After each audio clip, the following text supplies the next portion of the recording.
Have some government. The image that you're looking at right here was taken recently from a protest in Quebec where a young lady was shot in the face at point-blank range with a tear gas canister. Here is some of the footage where you can see a police officer walks up and boom, shoots her directly in the face at point-blank range. Now this is what the young lady looks like now after having to have dealt with that, and I believe she's going to be pressing charges. And this is all because of an anti-austerity protest that is going on in Quebec. Here is a recent article we just put out. Anti-austerity protests in Quebec had a rough run-in with the police this week, to the point where several even ended up getting shot directly in the face with tear gas.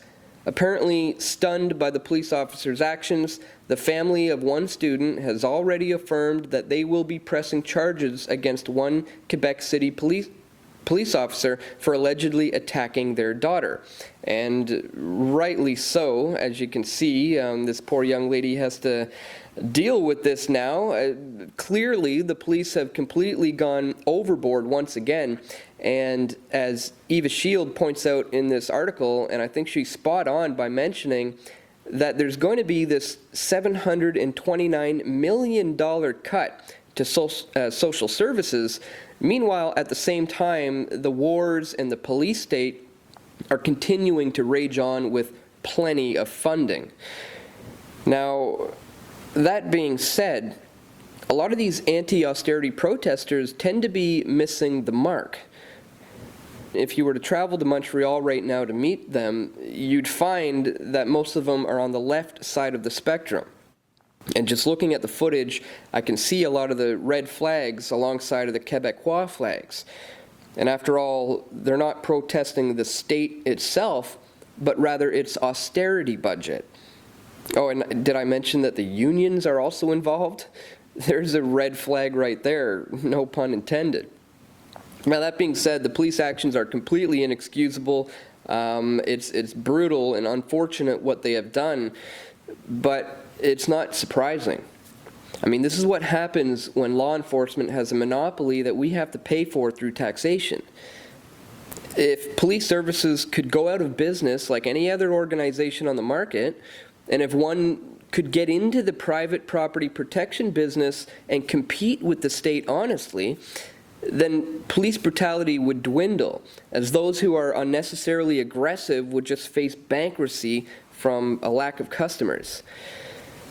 But instead, what we have are these protesters and their families who are threatening to take the monopoly police force to court. And of course, the courts are also a monopoly and part of this very same apparatus as the police. And more often than not, when the state is asked to arbitrate over a conflict involving itself, well, more often than not, it's going to side with itself. You know, I actually went back to Montreal back in 2012 to cover this when a lot of this was going on.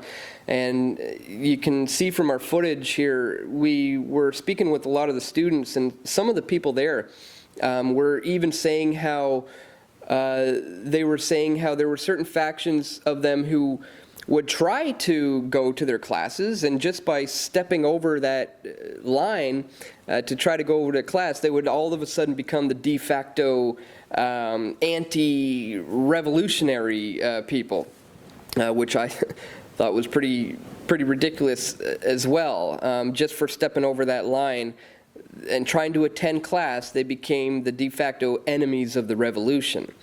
Now, one thing that I think is important to remember here is that student debt is voluntary.